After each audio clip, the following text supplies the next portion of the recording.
The following is a presentation of the Championship Racing Network. Drivers, start your engines. Pull those belts down tight one more time, warm up those tires, hit your marks, and let's go racing, boys and girls. NASCAR, Indycar, Formula 1, FormulaE, and NHRA Racing Talk. This is the Championship Racing Network. Now here is your hosts, Steve West and Matt Nicholson, with producer John Myers. Indeed, the gang is all here on this first weekend in the month of May. Pretty busy weekend. Last weekend was a busy weekend as well. Yeah, no doubt. So we got a lot to get to here. And I'll give you a little bit of a preview for those of you that are checking us out on our YouTube feed, CRN Live. Which, by the way, if you're not on there, go there. Yeah, what are you doing? Yeah, go there. Check it out. Hit subscribe. It's free. Doesn't cost you anything. By the way, tell all your friends, too. If you've already subscribed, tell all your friends. But we are going to do a special show, the After the Show this time around, and it's all going to do with the Darlington throwback paint schemes. Yep. We have, over the last few years, ranked them. Matt and I are going to do that again, but it's only going to be on that YouTube show, so be prepared for that. And neither one of us know which one, who picked who. No, we don't, actually. All a blind draw. I'll be real honest with you. I'd be shocked if our number ones don't match up. I'll just say that blatantly. John, you have something to say? Well, you said go to YouTube and sign up and tell your friends. Tell your friends to sign up, too. Don't just tell them that you signed up. I thought that was implied, but okay. I see your point. Thank you for correcting me. Let's get into the news here because we got a lot of it, and let's talk about a little bit about what happened last weekend where last Saturday was a great day to be part of Junior Motorsports. You're running in the Dover Xfinity Series race. Justin Allgaier put his number 7 out front for a race-high 67 laps, but it was actually his Junior Motorsports teammate Josh Berry who got his number 8 in the lead for 55 of the 200 laps. As it turned out, it was the final 55. He grabs the win that had just eluded him in this race 1 year ago when he had to settle for second place. This time it was Allgaier in second, over a half a second behind. Ty Gibbs was third, and then the other half of Junior Motorsports, Noah Gregson, Sam Mayer, fourth and fifth. Rounding out the top 10, A.J. Allmendinger, Brandon Jones, Sheldon Creed, Riley Erbst, and Ryan Sieg.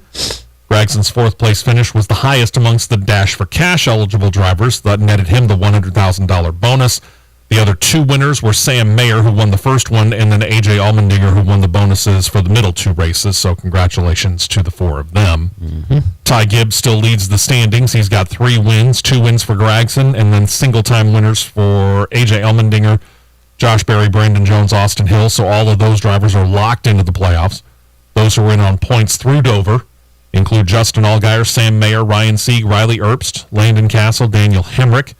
Names like Sheldon Creed, Brandon Brown, and Brett Moffitt are just on the outside looking in. It's still early. Somebody in that top 12 is going to slip. The question is who?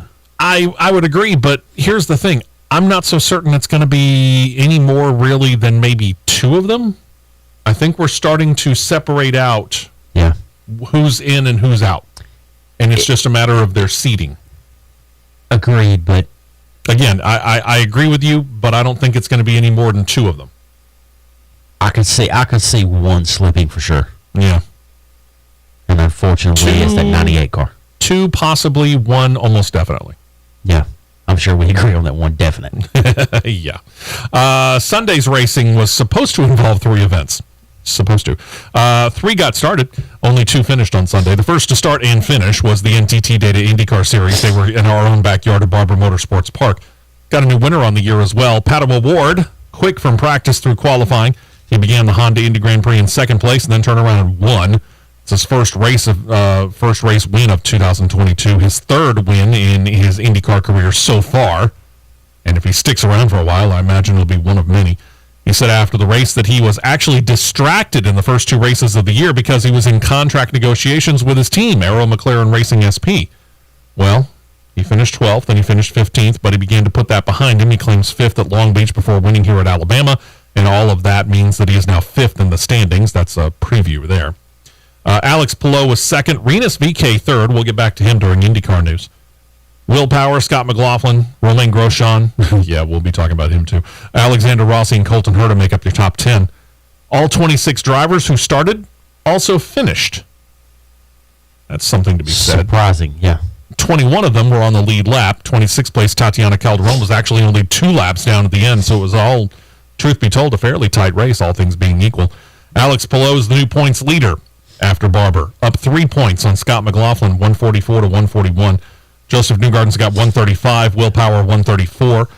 Pato O'Ward's got 114. Then you drop to Scott Dixon with 113, 106 for Renus VK, Romain Grosjean 101. Then a pretty big gap. Marcus Ericsson next, 84, tied with Graham Rahal. They make up the top 10. Then you get to the Cup Series. They got started in Dover, but they only got 84 laps in before Mother Nature interrupted and decided to postpone the race until Monday. So let's go to Charlotte, North Carolina, where the Circle K 4-Wide Nationals happened in Charlotte, North Carolina for the NHRA. Top Fuel. Yeah, it's the 4-Wide Nationals, remember. Here's some names for you. Stop me if you've heard 3 of these 4. Spencer Massey. Check. Josh Hart. Check. Cameron Ferret. Who? Yeah. And Mike Salinas. Check. Okay, so he's heard of 3 of 4. The average NHRA fan probably has. The average race fan probably has really only heard of Mike Salinas, truth be told. Yeah. No disrespect to the other 3.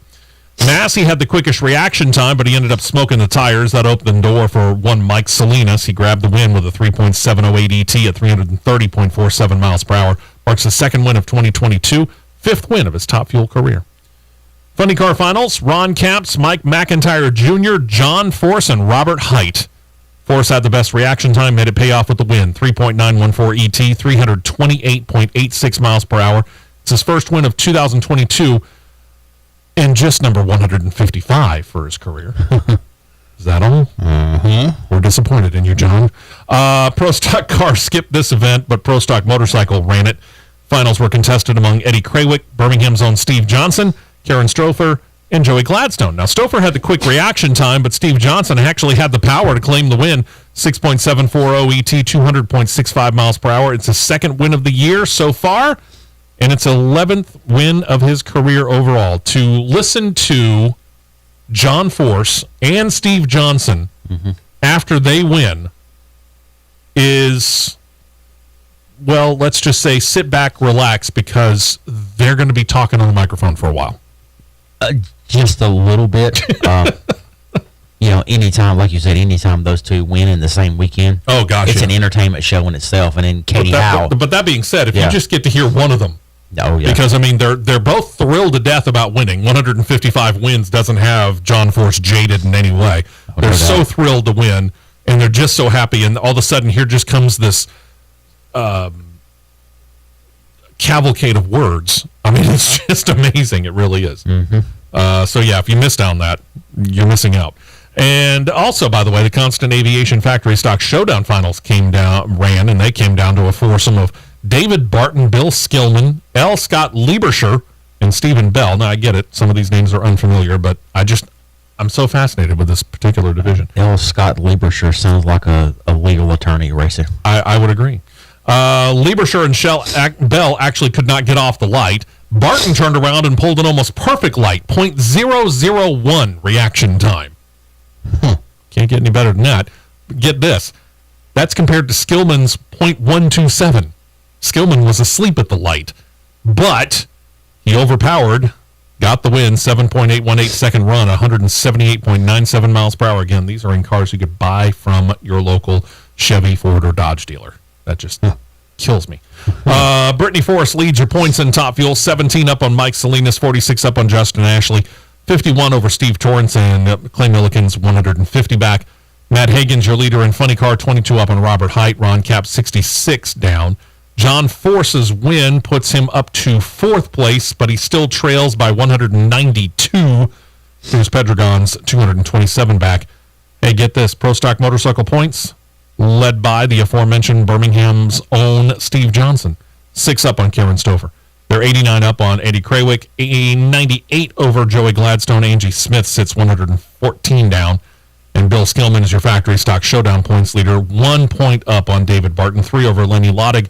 Anthony Chor is 23 down, and Stephen Bell's in 5th, trailing by 56. Then you get to Monday, after the rains finally headed off the East Coast. Cup Series picked up where they had left off, lap 84. As it had been a good day in the Xfinity Series to race for Junior Motorsports, Monday was a day to be a Hendrick Motorsports driver. Chase Elliott got out front with 53 laps left, finish off the race out front. That's his 14th Cup career win in the process. Still a fairly young career, too. Marking 5 wins for the organization already this year, and all 4 drivers are now locked into the playoffs, assuming that we stay at 16 or under. Ricky Stenhouse Jr. was second, Ross Chastain third, then Christopher Bell. Hendrick drivers Alex Bowman and Kyle Larson. Then you got Kyle Busch, pole sitter Chris Buescher, Kevin Harvick, and Eric Jones. Now, there is a 4th Hendrick driver. It's William Byron. He didn't have such a good day. He finished 22nd. But William Byron's not hurting. He and Ross Chastain each have 2 wins, so they lead the points and are locked into the playoffs. Chase Elliott leads your single-time winners. Kyle Busch, Alex Bowman, Kyle Larson, Chase Briscoe, Austin Cindric, and Denny Hamlin follow in seeding order.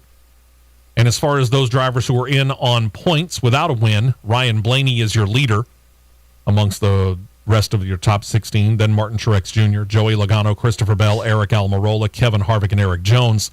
Names on the outside looking in include Austin Dillon, Daniel Suarez, and Kurt Busch.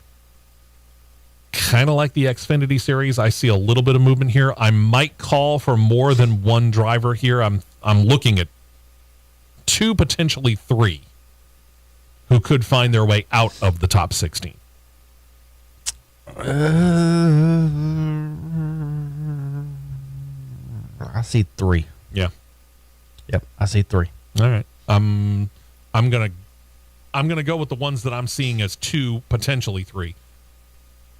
Eric Jones. That's 1. And I don't mean any disrespect to them. I think what Petty GMS Racing is building is good, but they're still inconsistent. Yeah. Speaking of inconsistent is Christopher Bell. That's 2. And I hate to say this because it will be his final full-time year, but Eric Almirola. We agree on all 3. There you go. Schedule for this weekend actually began last night at Darlington Raceway. They were running the Dead on Tools 200 for the Camping World Truck Series, aired on Fox Sports 1 and MRN Radio. Matt, tell us a little bit about it. Actually, a tame race for considering the Truck Series. And I can't believe I'm actually saying that. It was actually a tame race. It was actually a good race. You're going through your top 10 because it was revamped last night after post-race inspection because when he crossed the line, 5th place Matt Crafton was disqualified. Oops. Due to front ride heights being too low. Oops. Which relegated him to position number 36 with only 1 point. And your revamped top That'll 10, do it. You had Matt DiBenedetto coming in 10th. Your Best in Show Truck Series Best Throwback winner. You had Todd Bodine in 9th and one of his road to 800 starts. You had Tyler Ankrum 8th, Zane Smith 7th, Ryan Priest 6th, Parker Kligerman 5th, Ty Majeski 4th. A little bit of controversy about Ty Majeski last night. Yeah. It was the next to last restart. Yeah, the next to last restart and doing the choose rule. Mm-hmm. I'm pretty sure he took the inside lane, drove over the choose cone box. Not really supposed to do that. He did not get penalized. Really? No. There was some. There were upset people about that. There were quite a few ruffled feathers. Let's say that. Yeah, I bet. And you had Grant Enfinger third, bridesmaid again, Carson Hocevar coming in second, and you had John Hunter Nemechek taking the win. It was interesting to watch the whole process. Matt DiBenedetto having a very up and down day. Yeah, he got pinned a lap down and had to wait on a caution and really didn't have the track position, and he had to take a wave around on the caution, and then he was able to storm back up through. He just ran out of time. Then Parker Kligerman and Ross Chastain both looking strong there in the early goings. It's strange how everything kind of falls together as the race goes on, though. Yep. Today, Xfinity Series gets their chance at the track Too Tough to Tame. They're going to run the Mahindra Roxor, R-O-X-O-R, Roxor 200. It'll air on Fox Sports 1 and MRN Radio beginning 1:30 p.m. Eastern, 12:30 p.m. Central Time.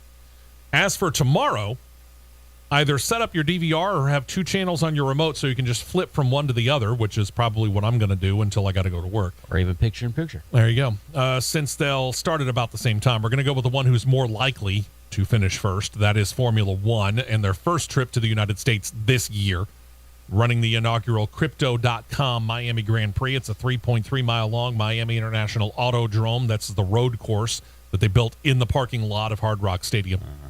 19 turns and some pretty fast straightaways that you were talking about. Yeah, very fast. It's going to get underway 3:30 p.m. Eastern, 2:30 p.m. Central Time tomorrow on ESPN. As noted, starting at about the same time, but more than likely ending after Formula One does, Cup Series getting their chance at Darlington and their throwback weekend race.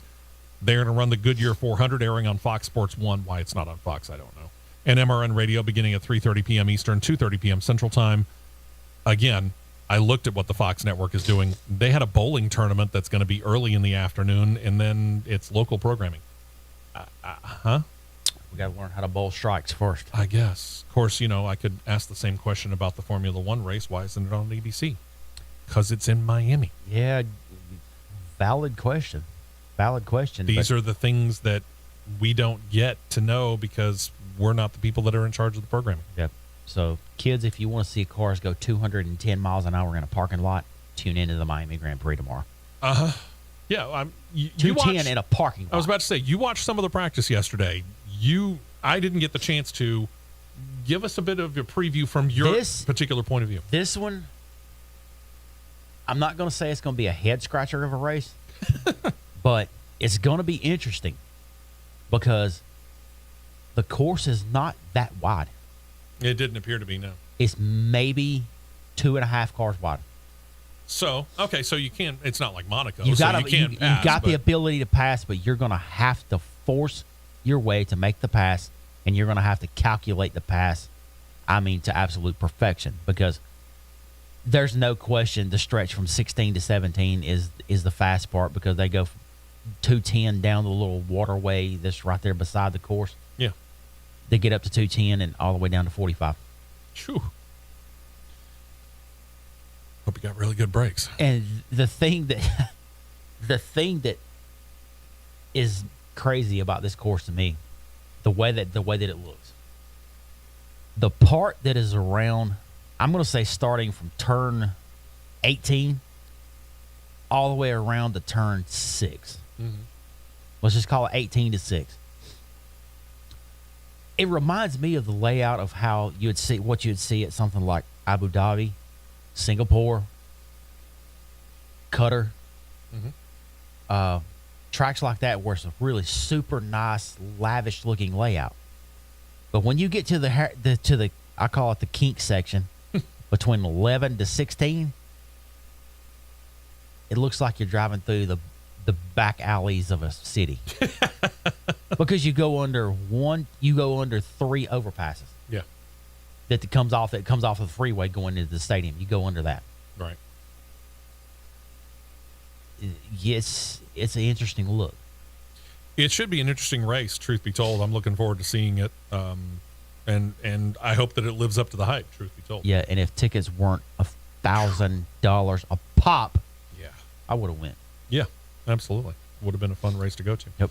Let's go ahead and take a break. When we come back, we'll turn our attention to the news of the week. We'll start off with the Cup Series. Plenty of things to get to. A couple of teams getting suspensions handed out to them because of lost wheels during the Dover race. That's what we'll kick off with when we come back. You're listening to CRN. Stay right here for more on the Championship Racing Network.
4 tires and 2 cans of fuel, and we're back to more racing action on the Championship Racing Network.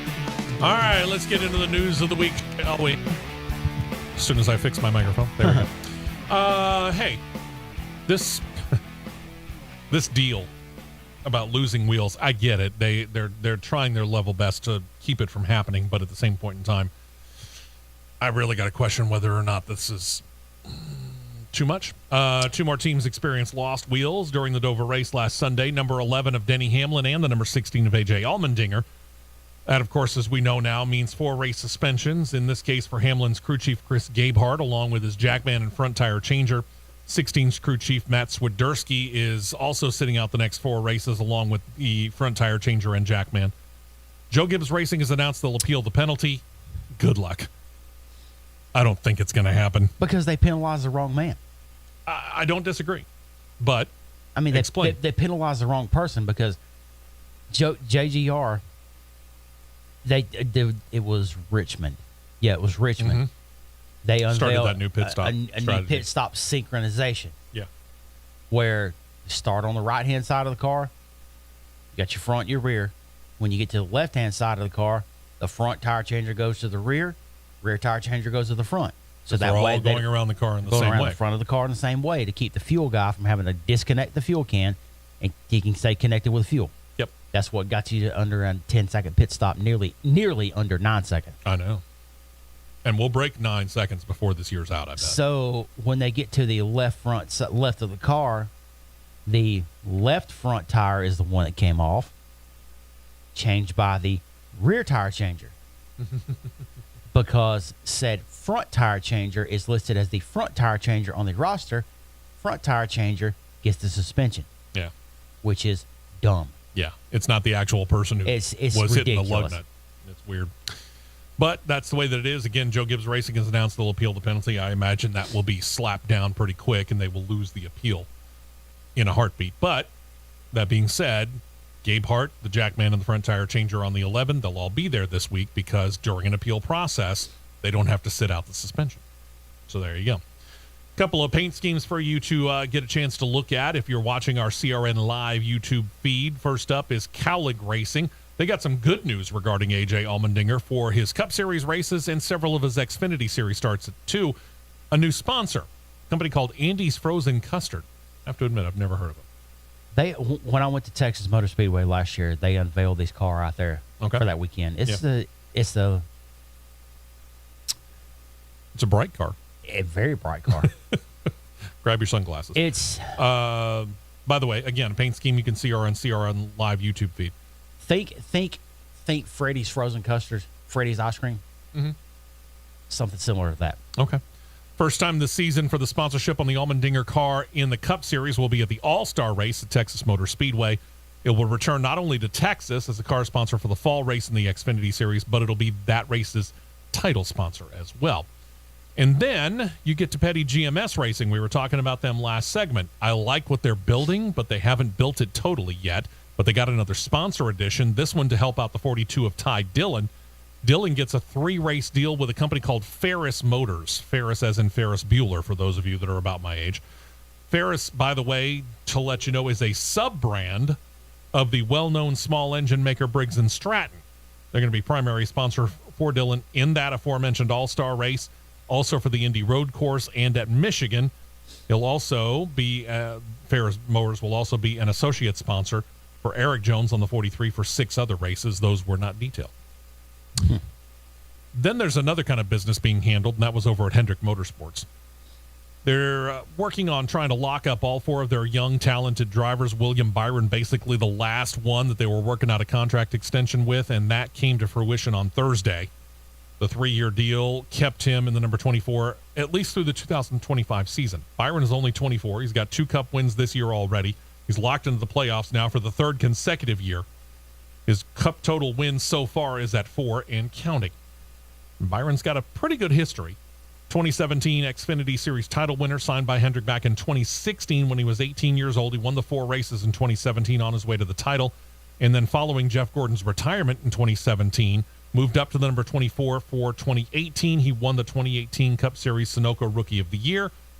and is only the second driver ever in NASCAR history in the Cup Series to claim a win in the number 24, Jeff Gordon obviously being the only other one.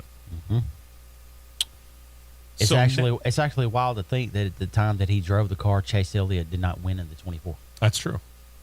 So if you think about this, Chase Elliott, William Byron, Alex Bowman, Kyle Larson, all locked up through at least next season. Not a bad place to be if you're Hendrick Motorsports, considering that they're readying their transition from Rick Hendrick to Jeff Gordon. I'm pretty sure the other ones are going to be locked up here pretty soon, pretty quick. Well, Chase Elliott just signed his extension. The other two that's left, Bowman and Larson. Yeah. So,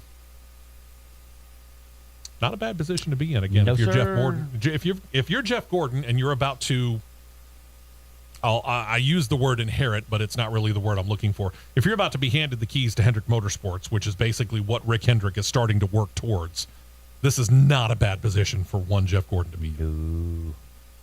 Over at Joe Gibbs Racing, by the way, this has nothing to do with his contract situation, which is still up in the air.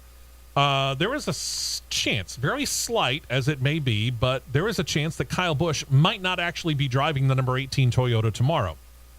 If that's the case, it's because he and his wife are expecting the surrogate mother to give birth to their daughter literally any moment now. And he wants to be there for the birth. So if he isn't able to be there, Joe Gibbs Racing has turned to a driver who does have prior Cup experience, and that's Trevor Bayne. Thank you. Thank you. It's a good call. Trevor Bayne's on standby just in case. This is a wise move as opposed to, say, putting the grandson on standby. I had that in the back of my mind the entire time. Oh, that would have been with scary, this with this upcoming and being on the horizon, that they were going to put Ty on standby. That would have been real scary. Fantastic call, putting Trevor on standby. Well, number one, I mean, you're talking about a difficult track at Darlington, so it's difficult enough. He's already proven himself to be very much a bull in a china shop. The last thing you need him to do is to go, put God only knows how many Darlington stripes on the number 18, but how many other cars would he take out at the same time? No telling. Ty Gibbs is barely ready for the Xfinity Series. He's not ready for Cup. No. He's got to get a little bit more experience. He's got to get more seasoning on him. Yeah. Is this the same person that I refer to as helmet on? That's him. Mm-hmm. Yeah. That's what I thought. Yep. Same guy. Good gracious. This is crazy, man. All right. What do you got? I just happened to catch they just released the East Series, ARCA East Series entry list at Nashville for tonight. Oh, yeah. 17 cars. Ooh. 17 cars. That being said, we've seen less. Doggone it, which race was it? It wasn't 5. It was 5 flags. We saw 15. I think it was, yeah. It was 15 or 16 at 5 flags. This microphone's really touchy. I apologize. Unbelievable. I need to stop hitting the wire over there. I'm going to smack you in a minute. Okay, sure. We do that on the air. Maybe it'll, get more viewers on our YouTube page. Entertainment, baby. Boost rating, right? Entertainment. Breakfast, the racing show, and a fight. Who knew? We switch our attention from the Cup Series to the Xfinity Series. Xfinity Series actually does have the same penalty as the Cup Series for losing a wheel, but we really haven't had to note it that much because they're still using the 5 lug nut situation. And it's not as common a practice, obviously, to lose a wheel in the Xfinity Series when you got 5 lugs as it is in the Cup Series when you only got the 1. But, yep, it bit Junior Motorsports, causing a 4-race suspension for Taylor Moyer and his Jackman and the rear tire changer. The fine applied to Cowlick Racing and A.J. Allmendinger's crew chief, Bruce Schlicker. Fined $5,000 for 1 loose lug nut, by the way, as well. So, yeah. Wow. Again, we don't talk about it that much. I mean, how many times do you lose a wheel when you got 5 lug nuts on it? Not that much. Not very many times. One other Xfinity Series penalty was handed down, but it wasn't fully explained at the time. Haven't really received a full explanation since either. NASCAR has indefinitely suspended one Jason Hufftailing, who's the crew chief for Jesse Iwuji in the number 34, for what they're calling a behavioral penalty or a violation of NASCAR's rulebook section 4.4.e that is related to the NASCAR member code of conduct. All we can imagine is that he, and this generally covers either verbal or physical altercation with another NASCAR member, which could be another crew chief, another driver, could be an official, could be somebody up in the higher up muckety mucks, or somebody that we'd like to call a NASCAR suit. We don't know. Nobody's saying. He smacked somebody. No. You actually have detail? I saw what it was. All right, what do you got? Let me choose my words carefully here. So he didn't pull a Will Smith on Chris Rock? No, he didn't pull Will Smith on Chris Rock. Okay. Let's just say it involves his own driver and his own team owner. Oops. And it involves it wasn't directly said which words were used, but it's pretty much going to be along the lines of Kyle Larson last year. That's all I'm saying. Oh. That. Yes, that which got Kyle Larson suspended for basically the rest of the full season. Hufteling is no longer on the team. Yeah, bye-bye. Fired. Thank you very much for playing the game. Pretty much what it was. And don't let the door hit you where the good Lord split you. Ka-chow. Bye-bye. All right. Camping World Truck Series news, only one bit here as well. We mentioned last night's Camping World Truck Series race was sponsored by this upcoming professional toolmaker, Dead On Tools. Company's also signed with David Gilliland Racing, or DGR, to sponsor drivers Tanner and Taylor Gray in select truck and ARCA Menard Series races. Not only last night, they were on, I think it was Tanner's truck. Yes, 15. But this will go throughout basically the remainder for select races of the 2022 season, which races, obviously not detailed. And we don't cover ARCA as much as some do. Mm-hmm. It's something that we have given consideration to, but let's face it, with all the series we cover, where are we going to slide it in? Yeah, no joke. In basic NASCAR news, we have on this show noted, and many others, by the way, have also noted this in the NASCAR world, kind of wondering about the future of Dover Motor Speedway. Now, Speedway Motorsports Incorporated bought the track just last year, but in a move just before selling to SMI, the previous owners, also owners of Nashville Speedway, took one of the races from Dover and moved it to Nashville. So you got one race at Dover, one race at Nashville. Well, SMI noted last weekend a rather surprising number of empty seats at Dover over the last few years. And because of that, the previous owners had actually removed some grandstands, and they covered up some other sections with some advertising canvas. But for this past race weekend, even for a rain-delayed cup race, those covers were gone, and SMI noticed an increased attendance from the past couple of years. SMI President Marcus Smith standing at the main gate, welcoming fans in personally. That was huge. Oh, yeah, no doubt. That's a fantastic move on his part. Oh, yeah. Because you got to realize they're trying to determine the future of this track. I get it. They bought it. They bought what was the prospects of Dover Speedway Incorporated, I think is what? Dover Motorsports. Dover Motorsports. Yeah. The reason they bought Dover Motorsports was not for Dover. It was for Nashville. Mm-hmm. So they're as much on the hook trying to figure out what they're going to do with Dover Motor Speedway as well. But let's go see what we can do with it. Marcus Smith going out there glad-handing with the people who are coming in through the main gate. That's a good start to me. That shows that they have a commitment, or at least they're thinking about having a commitment there. Yeah, for a Monday crowd, as you said. And he did this on Sunday, too. It was good. Yeah. A Monday crowd was good. It was something, and I use this in comparison because of late, with the exception of this past April, we've dealt with quite a few Monday races at Talladega, unfortunately. Yeah. Thankfully, we didn't have to do this a couple of weeks ago. You could see shades of a crowd that you would see at Talladega on Monday. It was a good, solid crowd. Yeah. Talladega people will stick around for a Monday race. There's no doubt about it. But on Sunday, my first reaction when I seen when they showed the full scope of the crowd was, hey, yeah, where did they come from? They actually showed up. Yeah. The seats in turn 3 and 4 that are normally bare, I'm going to say was probably 80% full. And that's saying something. I mean, you think about it. The only other race that's really in that basic area I mean, I get it. It's part of what they call the Delmarva Peninsula, Delaware, Maryland, Virginia.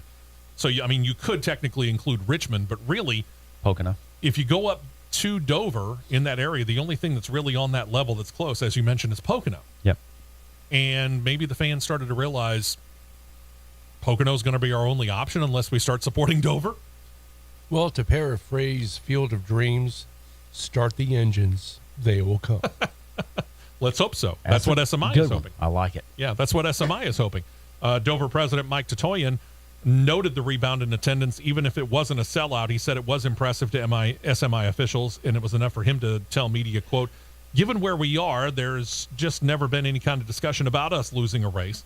I have no reason to believe that we'll not be racing here for a long period of time." And SMI's Chief Operating Officer, Mike Birch, added that the company plans to keep at least one race at Dover for the foreseeable future. But again, if that attendance starts dropping, they're going to move it. But at the same time, you got all of this, and it's laid out there. All they're doing is waiting for the word go. Mm-hmm. Where I just mentioned earlier, Fairground Speedway. Yeah. North Wilkesboro. Mm-hmm.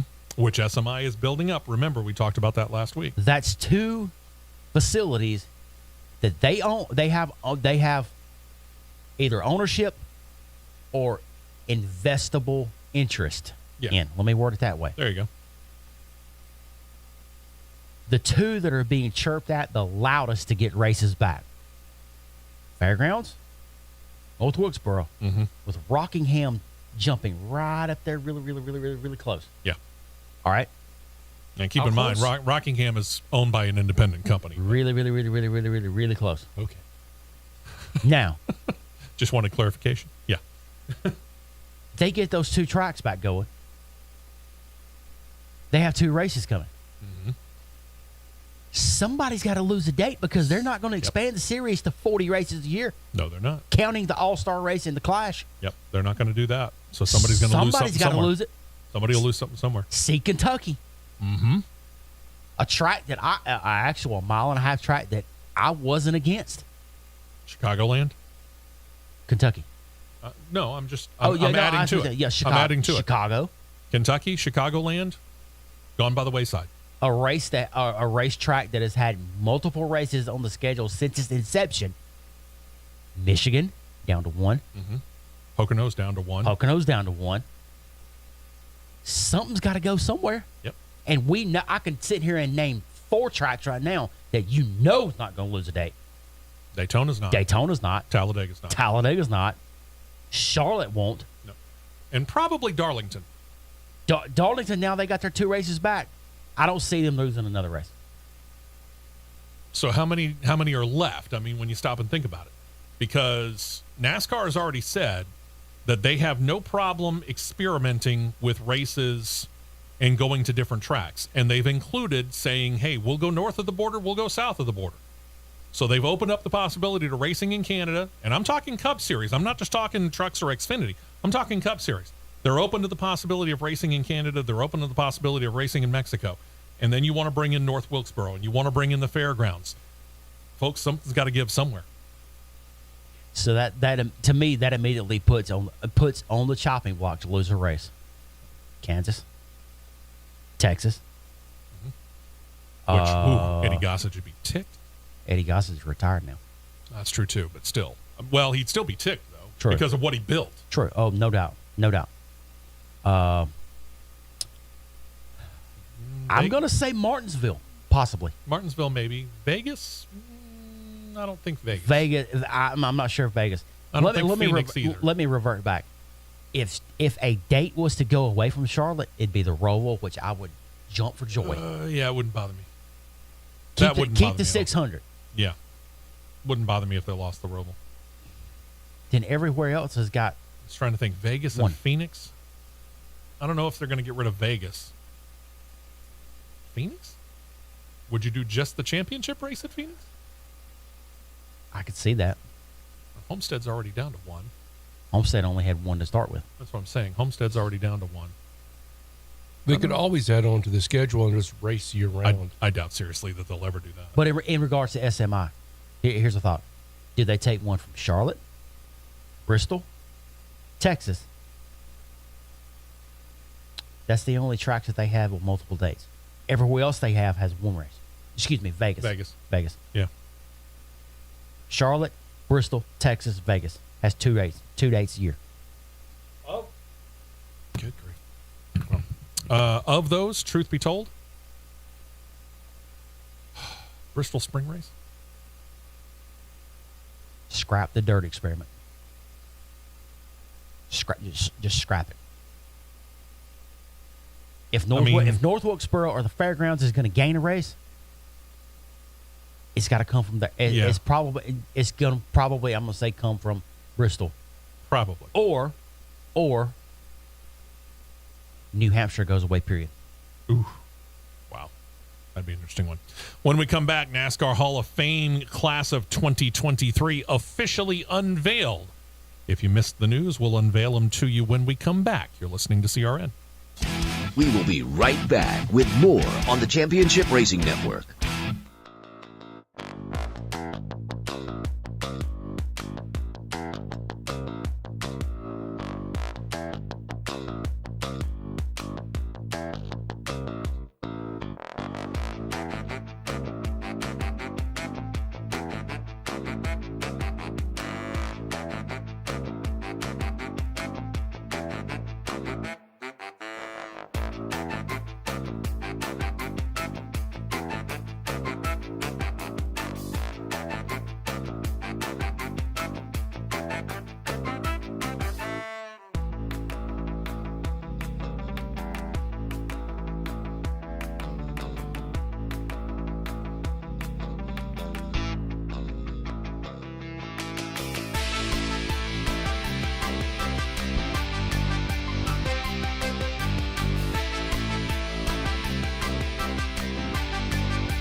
Championship Racing Network.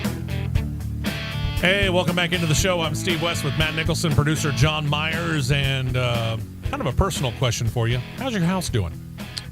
Mine's great. Good. So as you're going through it, you're not having any problems with sticking doors or trying to open and shut windows or anything? Not at all. Well, if you are, or if you're noticing a lot of creaking floors, things like that, those are potentially signs that you got a foundation problem. I'm not saying it is a foundation problem. I'm saying potentially it could be. we've got the person that you need to call to check and make sure that it is not a foundation problem. That is Michael Hart at Ox Foundation Solutions. Give him a call, 205-362-6419, or send him an email, mike@oxfoundations.com.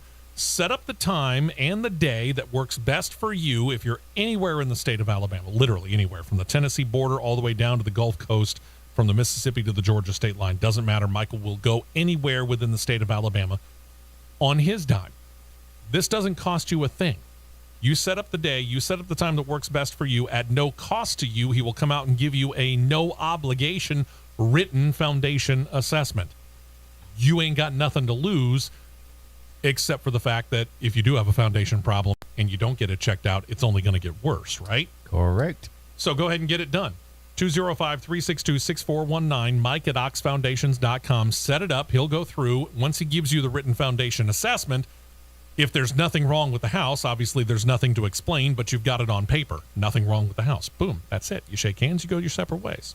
If there is something wrong with the house and its foundation that he finds once he's gone through it thoroughly, he will sit down and he will explain what he's found and what it will take to get it fixed and show you what the estimate is. And that's when you say, hey, I heard about it on CRN, the Championship Racing Network, and there's this great promo code. It's called WEST, W-E-S-T. Boom, 15% off. You ain't got nothing to lose. Set up the appointment now, 205-362-6419 or Mike at oxfoundations.com. Get the peace of mind that your house is on solid ground and it's not falling apart. Speaking of not falling apart, these people made the Hall of Fame. 2023 NASCAR Hall of Fame class, 2 on the modern day level, 1 on the pioneer level. Remember, that's the new setup that just began last year. So only 3 people going into the hall, right? Matt Kenseth, Kirk Shelmerdine, and on the pioneer side, Herschel McGriff. Solid one. I can't argue, truth be told, with any of the 3 of them. This one is, like you said, you can't argue with them. There's no arguing points. Within the past few years, there's been some that have had arguing points. Yeah, and no disrespect to Dale Earnhardt Jr. We knew he was getting in, but should he have gotten in on his first ballot? That could be questionable. Kenseth makes it in on his first ballot. This is Shelmerdine's 3rd ballot entry. It's McGriff's 7th. What are their bona fides, you might ask? Well, Kenseth holds 39 Cup Series wins. That's good for 21st on the all-time wins list. 20 poles in 18 full seasons, 2 Daytona 500s, a Coke 600, an all-star race win. Oh, by the way, he also won the Cup Series championship in 2003. Yeah, no problems there. Kirk Shelmerdine's now 64. He was a driver, but he didn't make his name as a driver. He made his name as a crew chief. From 1977 through 1992, won 46 races as a crew chief and claimed 15 poles. Helped Dale Earnhardt claim no less than 4 of his 7 Cup Series titles, 1986, 87, 89, and 91. He also called the shots as a crew chief for Richard Childress back in his racing days, before he became an owner, for James Hilton, and for Ricky Rudd. In addition to his 46 wins as crew chief, his drivers posted top 10s in over half of his races as a crew chief. Now we know why he's in the hall. Now, that's a good one. Yeah. And then there's the pioneer. That's Herschel McGriff. He announced his presence in NASCAR with some authority, to borrow the phrase from Bull Durham. Entering the first race that he entered, Southern 500, the ripe old age of 22, won it. That's pretty strong. Continued to race in some level of NASCAR until he was 90 years old at the age of, 98 years old in 2018. Mostly running the Pro Series West in Tucson. That was, by the way, his final race was in the Pro Series West at Tucson Speedway. Longest career for any driver holding a valid NASCAR license. McGriff actually only started what we now call Cup Series races 85 times in over 28 seasons. 4 wins, the 1950 Southern 500, the rest of his wins coming in 1954. Probably better known for his ARCA Series West exploits, where he won 37 races over 35 years, won the 1986 ARCA Series West title, faced off against some pretty big names on the Pioneer ballot, not the least of which is A.J. Foyt. Now, don't get me wrong. I know A.J. Foyt's much better known for his IndyCar exploits. Right. But A.J. Foyt's got a pretty solid NASCAR resume as well, if you hadn't noticed. 30 years of holding a valid NASCAR license, won 7 races in 128 tries with 36 top 10s. So despite the fact that A.J. Foyt has probably a more valid IndyCar, and don't get me wrong, every IndyCar-related Hall of Fame that he can be in, he's in. I get the feeling A.J. Foyt's going to end up sooner or later in the NASCAR Hall of Fame. And I'm hoping, and I know that there are plenty of valid names on the Pioneer list, don't get me wrong. Right. But I'm hoping that they induct A.J. Foyt before he passes away. I would hate that they would end up doing this posthumously. Yeah. But if you see and you look, this will be the first year, and I'm going to say the last 4 or 5 maybe, that all 3 inductees will be there in attendance. Nobody's going in posthumously. True. Yeah, that's also a nice thing to see in here. It is. It's a very nice thing to say. I mean, everybody, whether they've gone on home or they're still here with us, and just not able to attend because of health reasons or whatever. Yeah. There's always that. How do I word this? There's always that sad aspect of it because you have to see a family member, a spouse, a child, or a family member of some sort give the induction speech to somebody that's going in posthumously. It's actually going to be nice to see all 3 there. Yeah, I agree wholeheartedly. We've had arguments, and again, did I think that Dale Earnhardt Jr. was going to get in? Absolutely. I mean, the guy has 2 Xfinity Series wins. He's got 20-some-odd wins in the Cup Series, 2 Xfinity Series titles. Something like that, yeah. And, 15, 16 straight NASCAR Most Popular Driver Award titles, something like that. I mean, we knew he was going to get in. My question was there a better choice on the modern-day ballot than putting Dale Earnhardt Jr. in? But we knew. I mean, you and I talked about it. As soon as his name popped up on the modern ballot, we went, yeah, well, there's one. Yeah, that's a given. You know, we knew it was going to happen automatically. Whether we felt like it should or shouldn't happen on day 1 or not, it did. We knew it was going to. In this particular case, we can look at what Matt Kenseth has done, and we can recognize that he did it at the top level of it. You know, and that sounds odd because I was one of the first ones, actually, that I can tell, that was really championing Mike Stefanik, who really never did anything at the top level of NASCAR. But he dominated the NASCAR modifieds. I mean, that's the thing. He was absolutely dominant in that level. Yep, he was. So, again, I'm not arguing the Hall of Fame resume of a Dale Earnhardt Jr., I'm just wondering if there wasn't a better choice at that time. Yeah, I mean, because some of the ones that have been on the list for a long period of time, let me back up and say it this way. The early pioneers that have been on the ballot for a long time that have earned that right to do so should go in first in sequential order, however you want to look at it, before you have somebody that's all of a sudden his name flashes up, these voters, which some of them don't even need to be sitting in the hall. Okay. Some of them don't. All right. I won't argue that. Because they like to utter the wrong thing. One of them. Now, the guys from MRN, got no problem with that. No problem with that whatsoever. Because they actually know how to use their brain on a lot of stuff. Yeah. And another aspect of it is all of the people who are in the hall right now, they're eligible to vote. Obviously, if they're alive. Right, if they're still there. If they're still alive, they are eligible to vote. They can choose not to, or they can choose to go ahead and do it. Past series champions are eligible to vote, too. Also true. Which they did not vote this last round because they weren't out there. They didn't do it in 2021. From what I understand, Kyle Larson did this year. He did not because he had a previous commitment that was already scheduled when they scheduled the day to do the vote. He was in, maybe that's how I read it. Maybe it was he wanted to do it, but he couldn't. Maybe that was what I read. Yeah. But because most of these said media members just taking away the MRN people and the series people. Oh, Junior's on. We got to send him in. Yeah. Or they're going to bash us. And my other problem, break. what you're noting here as well, in this new setup, and by the way, congratulations out to the Landmark Award winner who also goes in. The third president of NASCAR is Mike Helton. He's still on the NASCAR board of directors. He'll be inducted as well. If I've got a problem with how the NASCAR Hall of Fame is doing it, it's this.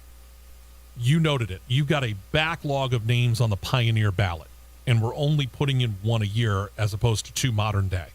And remember, the modern day didn't start until 1972. So I get it. The modern day technically is longer than what the Pioneer time was, but we're talking about the people that helped build NASCAR up into what we now know it as today. And we're only doing one of them as opposed to two modern day. Exactly. It takes away a lot of, for me, it takes away a lot of it that they went from 5 to 3. Yeah. It takes too much away. I would agree. A guy who I think probably will end up in the Hall of Fame at some point in time is also going to get a chance to run the SRX series as we turn our attention over to the Ray Evernham Tony Stewart series for this bit of news. Latest announcement, running a one-off SRX race this season. Former NASCAR driver Ken All Drive Anything Anywhere Schrader. He's committed to run the SRX series at I-55 Raceway in Peverly, Missouri. This will be the 5th out of the 6 races in 2022. Also known to be racing that night are drivers he's raced against in NASCAR. Defending SRX Series champion Tony Stewart, along with Bobby Labonte, Ryan Newman, Michael Waltrip, Greg Biffle. Indycar side, Paul Tracy, Ryan Hunter-Reay, and Marco Andretti are on the schedule for that night in Peverly, Missouri. It'll be interesting to see. Paul Tracy got a little bit of dirt experience last year. Ryan Hunter-Reay, Marco Andretti, I think, got a little dirt. Ryan Hunter-Reay, I don't think did, though. No. Ryan Hunter-Reay didn't run anything last year with SRX. That's what I thought. And I don't think he has any dirt experience at all in None his background. whatsoever. More names are expected, obviously, because you're going to fill out a 12-car field. We don't know exactly who all is going to be in it at this particular point in time. So it should be interesting, though, to have Ken there driving against Tony Stewart. Both of them quite accomplished dirt racers. Greg Biffle, Ryan Newman, not exactly unaccomplished when it comes to being able to put themselves on dirt as well. Paul Tracy still doing a learning curve. Marco Andretti still doing a learning curve. It'll be interesting to see who else comes on board. It very much will be. Being Missouri, wouldn't totally shock me if the name Carl Edwards pops up. I'm not going to guarantee it, but it wouldn't shock me if it did. Well, considering that I-55 in Peevely is not very far from Columbia, I don't know. More than one phone call's probably been made already. Probably so. It's not a surprise that Schrader is driving this race because he's a part owner of I-55. There you go. Heck, I'd do it too. Oh, I would too. When we come back, we were talking at the top of the show about how Steve Johnson won in the Pro Stock Motorcycle division. And oh, by the way, John Force picked up win number 155 of his funny car career. He got to talking about that after the fact. Yeah, it was another cavalcade of words. We'll try and pare it down a little bit and give it to you when we come back. Hour 1's in the books. Hour 2's coming up next, right here on CRN. Don't touch that dial. The Championship Racing Network will be right back.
Fuel only, fuel only. Go, go, go.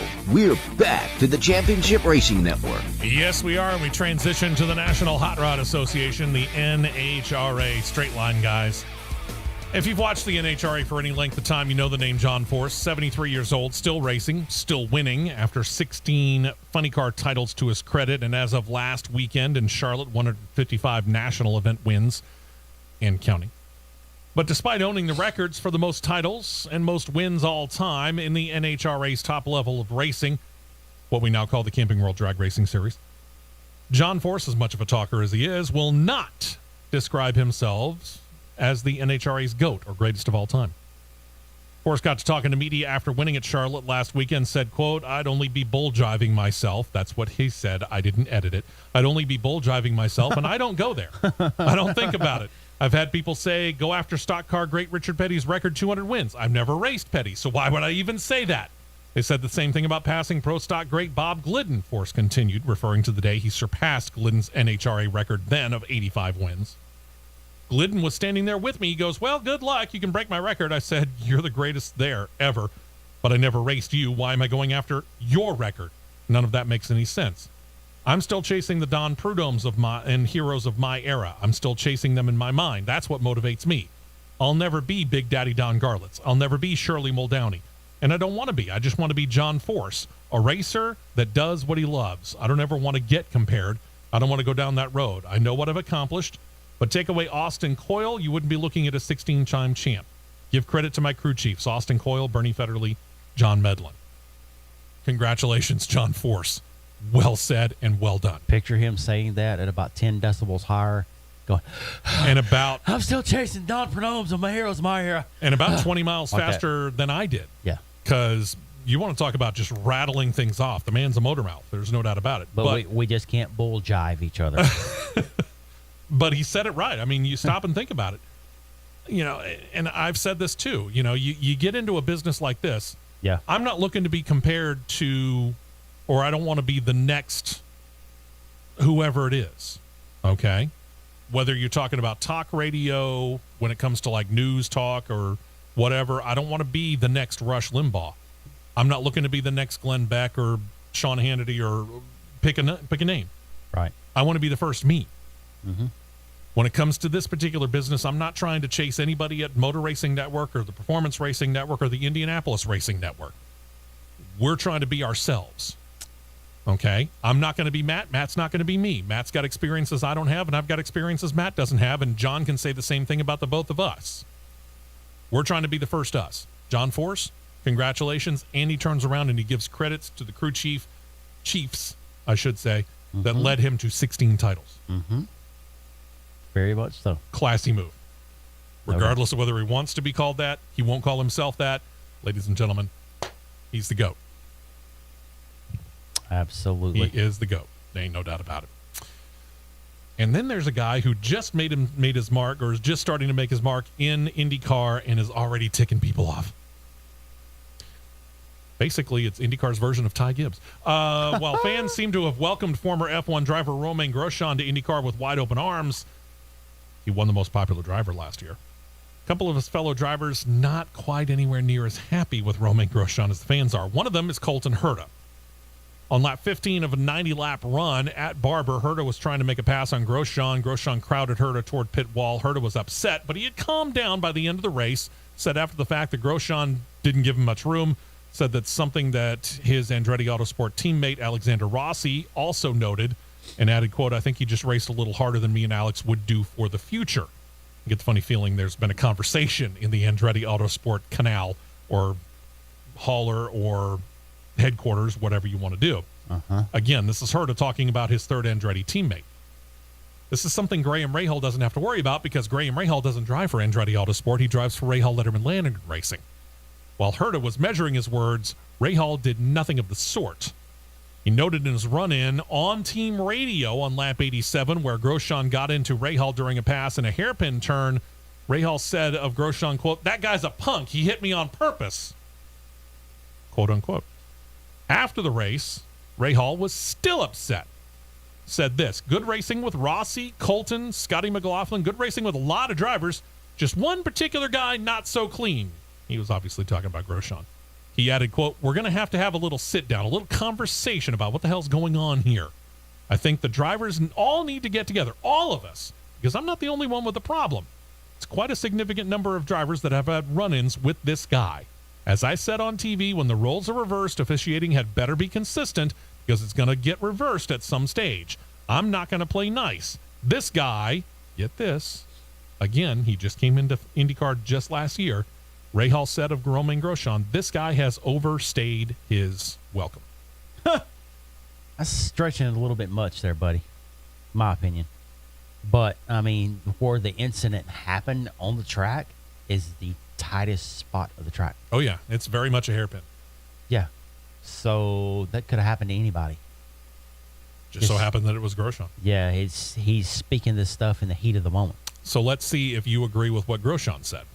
He didn't say a whole lot about Rahal. He certainly didn't admit to getting into Rahal on purpose. He told NBC Sports in a post-race interview, said the Barber Motorsports Park is a good track, but it's very hard to pass on. True. Later, when he saw the replay, he noted he had gotten into Rahal, but he called it good racing. His words, good racing. When informed that Rahal had called it intentional, Grosjean replied that it wasn't. It was just, quote-unquote, hard racing. Yeah. I mean, like I said, you're in the tightest part of the track, the hardest part of the track to pass on. Mm-hmm. I could see the hard racing part of it. And if you look at the speeds, because I've watched this replay as well.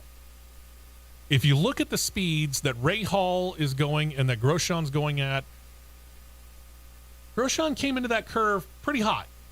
Yeah. It's very, very possible, and I'm going to say probable, Grosjean overdrove that corner. That's a very big possibility.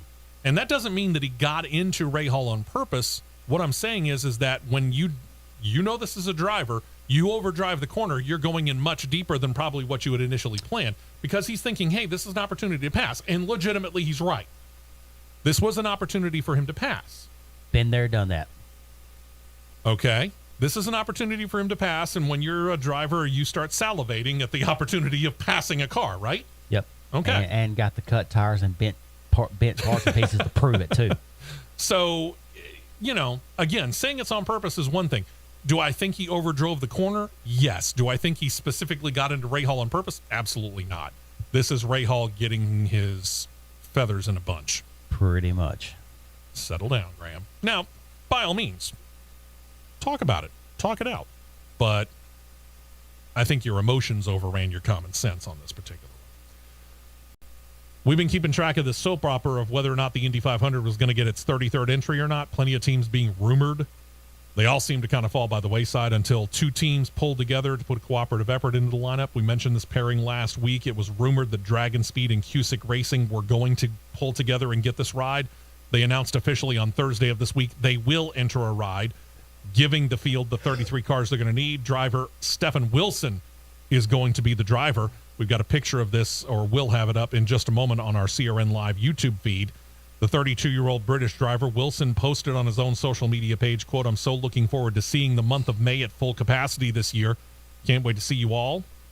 I still want to say that a Brit said y'all. Out at the greatest place on earth, the Indianapolis Motor Speedway. Thank you for all the support. As always, best fans. He tagged the number 25 as well, and that marks his car number, very same number that his older brother Justin was running when he died from injuries that he suffered in a 2015 race crash in Pocono. You can see this Chevrolet-powered entry again on our CRN Live YouTube feed. Black, blue, red, and white look. Pretty good look. Marks his second straight season piloting a car for Cusick Motorsports, where he hopes to improve upon what happened to him last year, where he had an early pit road crash that knocked him out of the 2021 race, relegated him to last place, or 33rd. It's a good-looking car. Don't crack it up there, Stefan. I know another good logo that would look good on that car, too. It does have the right colors. Black, white, red, and blue. Yeah, it does have the right colors, doesn't it? Yep. Over to Ed Carpenter Racing. They're running two full-time cars, and then there's that third car. That third car is the one that Carpenter himself runs, but just in the oval track races 5 times. Next season, he's already starting to talk about this. He could see, sponsorship willing, running 3 full-time cars. But that's not his main priority right now. See, one of his full-time drivers, one of the 2 full-time drivers he got, is Rinus VeeKay. That's right. That's that guy that we talked about claiming the win just last weekend at Barber, and who's doing a very nice job. Contract is up at the end of the season. Carpenter said, quote, as far as what the timeline is, I'd like to get something done as soon as possible, obviously, but I don't know how it's going to play out. Carpenter added this, quote, I'm sure we'll know one way or the other before the year is over, but I don't expect that we're going to have it done in May or June with any definitiveness. Now, I should take this back. He didn't actually win. My apologies. The one that I thought should have won. There you go. The one that should have won there. But you want to talk about a guy who's been consistently good since he came in, even as a rookie last year. And to me, he's starting to really kind of understand some of the things that he didn't understand last year. You know, as a rookie, you know, you come in, you got all the talent in the world, you do very well, you show up well, but your first year in whatever class, there were things that you didn't quite get that over the course of that year you started to understand, and in year number 2 hit. Yep. This is what Renus VK is doing right now.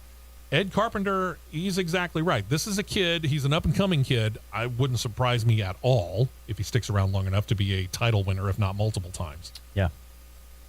Certainly going to win a number of races throughout the course of his career just because of what he's been able to do. And Ed Carpenter Racing doesn't build bad cars at all. No. So I think this is a good pairing. Renus VK with Ed Carpenter Racing. So I understand why he wants to get this done. And I'd want to get it done if I were in his shoes as well. I don't blame him either.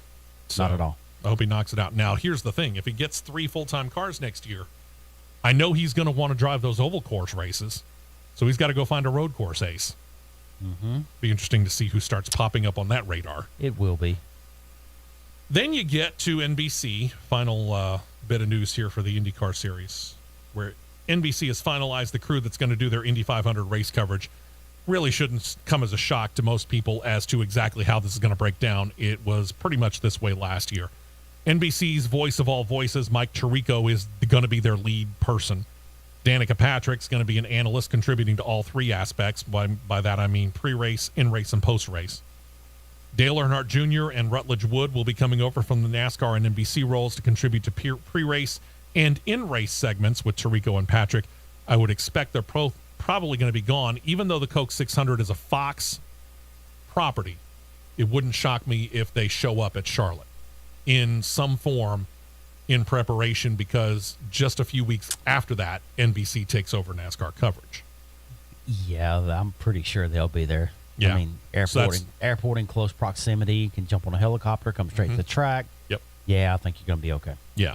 Calling the race, as usual, Lee Diffie, 4th straight Indy 500 call for him. Joined in booth by analyst Townsend Bell and James Hinchcliffe. Remember, Paul Tracy no longer with NBC's IndyCar coverage. They're going to have 4 pit reporters as well. Marty Smith, Kevin Lee, Dave Burns, Dylan Welch. So they're going to have all aspects of this covered pretty well. No doubt about it. Mm-hmm. Turn our attention over to Formula One here. Plenty of news from the F1 series here, and it starts with Mercedes. Last week we noted this here on the show. They're dealing with a problem that they term as porpoising. It's a bouncing of the car at high speed going down long straights. Just sits there and does this. I want to say it's really Watkins Glen for NASCAR, where they call it wheel hop. Okay, they get on the brakes going into turn 1, and you can just see that wheel bouncing. Wheel hop. Not just Watkins Glen. That'd be really any road course in my opinion. But it might be most notable at Watkins Glen because of the fact that when you're going into turn 1, which is a 90-degree right-hander, you're also going downhill. So you're really having to get on the brakes. This is not quite hopping of the wheels, but you're watching the car literally just bouncing up and down as it's going down a straight. And you just noted what's going to be happening at Miami. Yeah, 210 to 45. Do you really want to be bouncing up and down at 210 miles an hour? Not really. I'll say this yesterday in part of the practice sessions that I was able to see. It's not as bad as it has been. Okay. And here may be why. It was so bad after the last race 2 weeks ago at Imola that George Russell, despite actually getting a top 5, came out and told the team and media that his back and his chest hurt because of how much bouncing the car had been doing. 7-time champion Lewis Hamilton suffered to a 14th place result. They have been working on parts, Mercedes has, that they hope is going to fix the problem, and claim that some of those parts should be ready for tomorrow's race in Miami. What you're telling me is basically it looks like they put them on there and it helped. It helped. It's still there a little bit, but it's not as bad as it was. Mercedes Trackside Engineering Director Andrew Chauvelin basically said and echoed what you were saying, quote, "We're not expecting to solve this overnight, but if we can get a clue that we're going into the right direction, got to the bottom of what's going on, then we're going to be quite pleased." Yeah. So here comes the question now, because obviously practice is one thing. Qualifying is one thing. You're out on the track for 10 minutes at a time. Racing in another. Racing is an entirely different deal because you're talking about the better part of 2 hours going at full speed, 205, 210 miles per hour down the straightaway, where you're hoping and praying that you don't have that wonderful little bouncing situation. And then there's the situation where a few weeks ago we talked about FIA race stewards wanting to ensure that their rules about the drivers wearing fireproof underwear, again, who's going to check that, and no jewelry are enforced by the teams. We mentioned back then that Lewis Hamilton had a slight problem with it.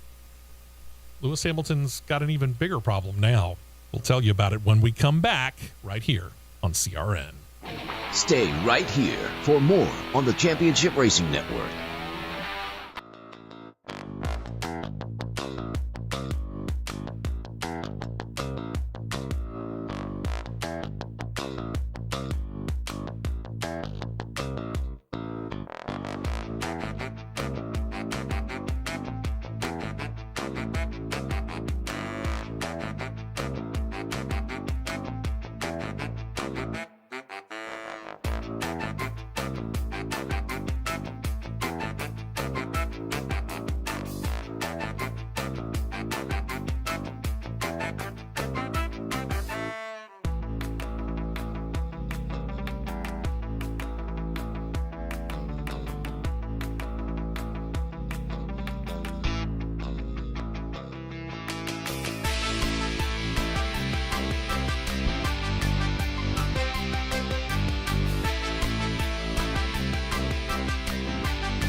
Four tires and 2 cans of fuel, and we're back to more racing action on the Championship Racing Network.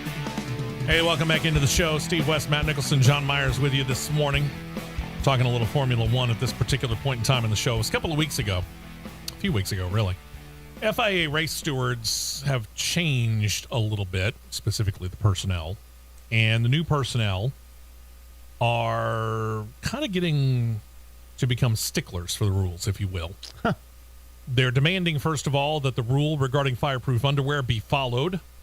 And they also want to ensure that the no jewelry on the driver's situation gets enforced by the teams. Well, as you can imagine, this has seven-time champion Lewis Hamilton a little bit upset because, well, they haven't been enforcing that in the past, specifically the jewelry part. And, well, he's not really wanting to comply. The FIA explained they don't want the drivers wearing jewelry due to, for example, the increased risk of heat transmission in a fire or something getting snagged or flying off while they're in a serious wreck. You see where they're going with this? Yeah. You're the driver. I can see where they're going with that. Okay. Do you agree with it? Yeah. Okay. I do. Hamilton, who has said before he doesn't care about those rules, wants to keep his on. He showed up in Miami at the initial press conference wearing more than just his usual. He usually wears an earring in each ear, a stud in each ear, and he has a nose ring. Well, he added on at least 4 chains around his neck and 3 watches as he talked to the media and said, quote, "I couldn't get any more jewelry on today. I feel like it's almost a step backwards. If you think about the steps we're taking as a sport, the more important causes that we need to be focused on, it seems unnecessary for us to get into this spat." Disagree with him yet? You do? Okay. We'll continue.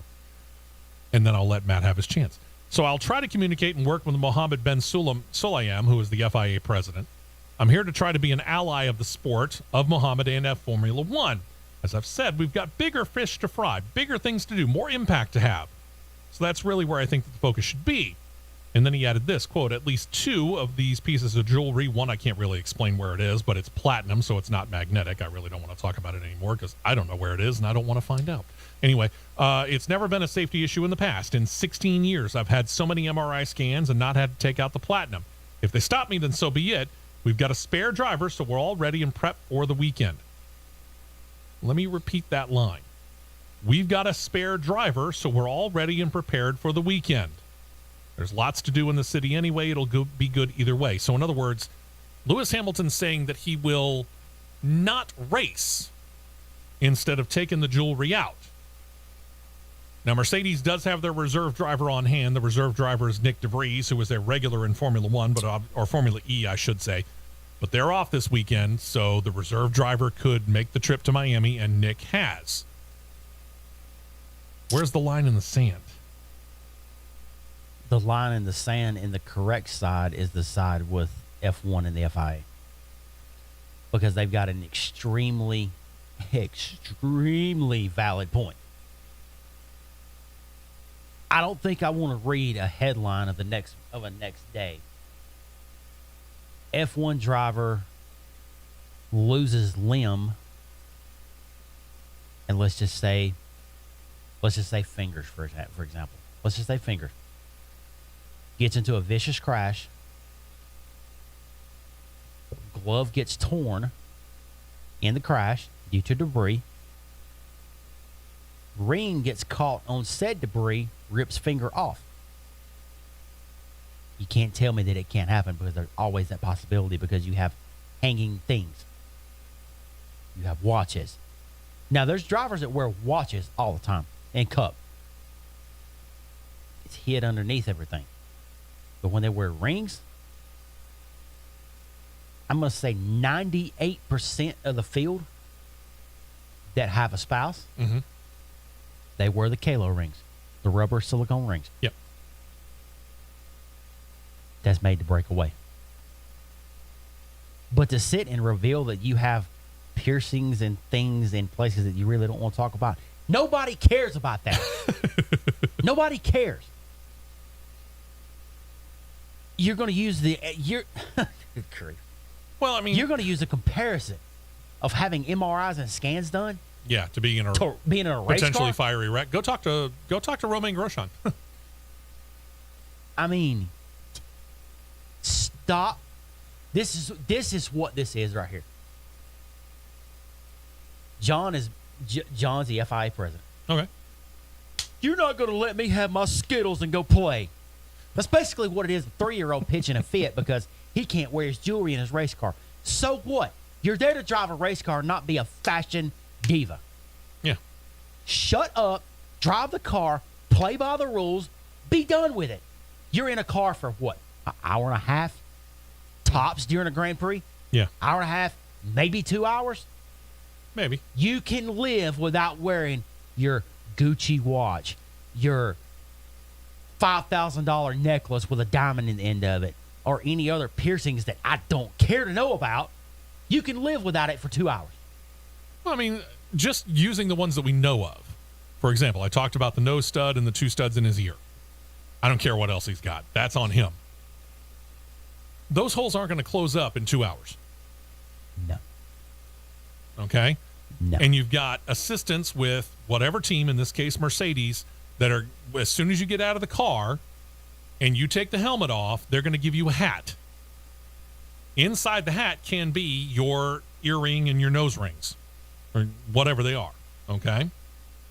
And you're going to take a couple of minutes, if you're lucky enough to get up on the podium, you're going to take a couple of minutes before you go up top and you start celebrating in the post-race anyway. Or in the case of finishing 14th, you're going to go back into your trailer or your team hauler, whatever it is. Your paddock area. Your paddock area, and you're going to sit for a little while and rest before you go out and you meet the media. Guess what you can do while you're sitting there resting and drying off from all the sweat and everything? That's right, you can put the jewels back in. Back in. It doesn't take Necklace that back long. on. It doesn't take that long to take them out. It doesn't take that long to put them back in. And if you were dumb enough, and yeah, I'm going to say this right out loud, Sir Lewis Hamilton, if you were dumb enough to have something implanted in you permanently, that's your dumb move. I would like to see the expression on Toto Wolff's face while he was saying this. I'm not the greatest of fans of Toto Wolff, but I would actually like to see this right now. Yeah. Christian Horner, I'd love to be a fly on the wall. Oh, Christian Horner's probably dancing a jig. Come on, Christian sit Horner, out, sit out. Christian Horner's probably going, seriously, dude? Mm-hmm. I mean, Shut up and give it a break. This is the rock you're going to die on? This is the hill you're planning on dying on, Lewis Hamilton? I mean, I get it. Last year didn't go the way you wanted it to, and I agreed with you at the time that I thought you had a legitimate beef about the way that final race last year was ruled and settled. But in this case, sorry, I'm not going with you on this road. I can't go with you on this trip. This is not the hill to die on. No.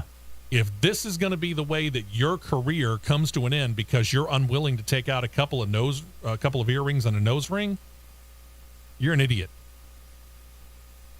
You've got the all-time records in Formula One wins. You're tied for the all-time record in Formula One titles. You've got the all-time record in Formula One poles.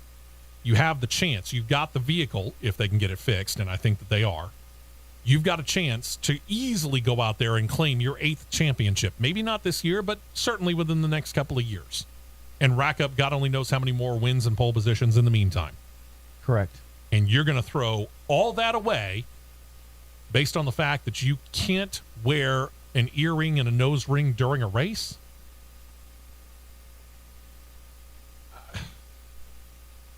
It's the wrong hill to die on. Pick your battles more wisely. Yep. This ain't the battle. Yep. You should be on the losing end of this. And if I was the FIA, truth be told, I'd sit his butt out. 3-year-old throwing a tantrum. Yeah. Because he's not getting his Skittles to go play with and go eat. And you're 37, Lewis. 37. Let me repeat that. You're 37, not 3, 37. Maybe you should sit out. Maybe you should realize exactly where this is. They're not doing this to try and be mean to you, Lewis. They're doing this because they're worried legitimately about the safety of, and I'm not the driver. That's the guy who's the driver. And he sat there and told you the very exact same reasons why. It's a bad move. It's a bad look. Very. It's a bad look. You may not have noticed, you likely didn't, since despite grabbing a championship point at Imola, Williams is, well, they're back to being a backmarker. Not really a big shock, though, to those of us who have been watching Formula One for a while. With the exception of one car. Yeah. I would agree. That has literally came to life this weekend. Mm-hmm. And we'll see. But part of that may be because, here's the thing. we're talking not necessarily pounds. We're talking about potentially ounces if you stop and think about this. Mm-hmm. Williams is noting that the car was too heavy, and they've been stripping the paint off of their paint scheme bit by bit and race by race. At Imola, they had all the blue paint stripped off the front wing. It left only bare carbon fiber, and they say that they're not done just yet. The engineering department from Williams, according to a report in motorsport.com, is actually requesting of the parent company to strip off even more of that Williams blue paint. But they had to ask management because they got to keep their sponsors happy as well. And we all know about this. If you're a race fan of any kind, you know sponsors make the world go round. But they want to keep their sponsors happy, so they must make sure that their efforts to do that and save weight aren't necessarily in conflict. The head of vehicle performance is Dave Robeson. He even admitted that the engineers had inquired about stripping the entire car to bare carbon fiber, said that a meeting did occur and of the request, of course, absolutely, but it was not okayed. Williams continuing to try for a happy balance. They aren't the only team, though, that is working on stripping paint off their cars in places where they can. Other teams include Aston Martin, unsuccessfully so far because they're second to last on the overall points. More successful with the paint removal? McLaren, AlphaTauri, and Red Bull. Again, this is all in an attempt to save weight. And you think, well, aren't they trying to build the cars to make a certain weight right off the bat? Well, yeah, they are. But again, paint adds weight, right? Very, very little. But that's how close they are. They're saying that we're so close that we're finding that stripping paint might actually be the best way to go. You talked about it. Williams seems to be doing a little bit better. Aston Martin, they've got a couple of championship points. Maybe it's helping them. It certainly doesn't look to be hurting Red Bull or their sister company AlphaTauri or McLaren, who McLaren's got to win this year too. So, for me to actually say this is crazy. So you mean to tell me that stock cars and Indy cars are actually ahead of F1 in doing schemes on cars? F1 Apparently. still paints cars? Apparently. And we're worried about stinking weight? Yeah. Why do you think NASCAR, IndyCar, they wrap the cars? Mm-hmm. NHRA too, by the way. Yeah, NHRA too. Wraps are virtually weightless. But we're worried about scraping paint off of a stinking wing when you're a backmarker car and you can't get a car to run in a 40-acre field. Well, and here's the thing. You know, and I'm not looking at a Williams car right now, so I haven't got the slightest clue. But as I remember the Williams car being, blue for the most part, it's fairly common for Williams. Most of the lettering and the numbering for sponsors and for the car number and all that kind of stuff is white. Mm-hmm. White shows up very nicely on bare carbon fiber. Yeah, last I checked, it does. I mean, how many sponsors for Williams are honestly looking at them and going, well, you need to make sure that my sponsor is under a blue scheme? Yep. Well, how about if you, for example, Matt Nicholson, I'll say you have Matt Nicholson Incorporated, and you're my sponsor and I'm Williams. Mm-hmm. Why don't I come to you and go, how about if I put Matt Nicholson Inc. in blue on carbon fiber? Seems like a nice, hey, let's meet in the middle sort of a compromise, doesn't it? Mock me up a design and let's see what it looks like. There you go. Wouldn't be that hard. That's what you call mocking a design, see what it looks like.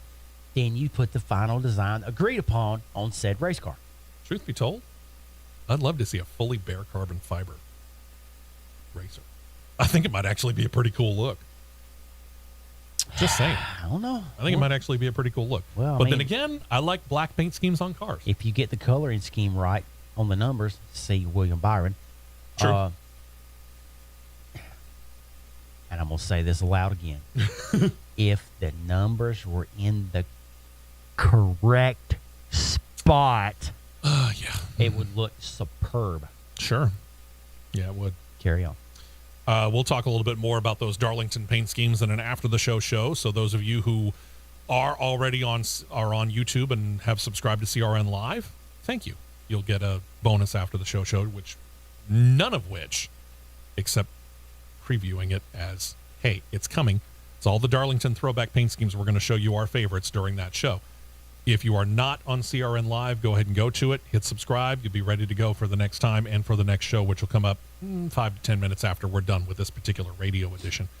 When we come back as well, Formula One obviously wants to be in the United States. Next year, we not only have one, we've got two. COTA, obviously, the Heritage one, going back to 2012. Miami. And next year, we go to Vegas. But they're already talking about a potentially fourth race. And that has the one American-based team, Haas F1, wanting to pump the brakes a little bit. We'll tell you about that when we come back. You're listening to CRN. We will be right back with more on the Championship Racing Network.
Two tires only, and back out to the track for more action on the Championship Racing Network.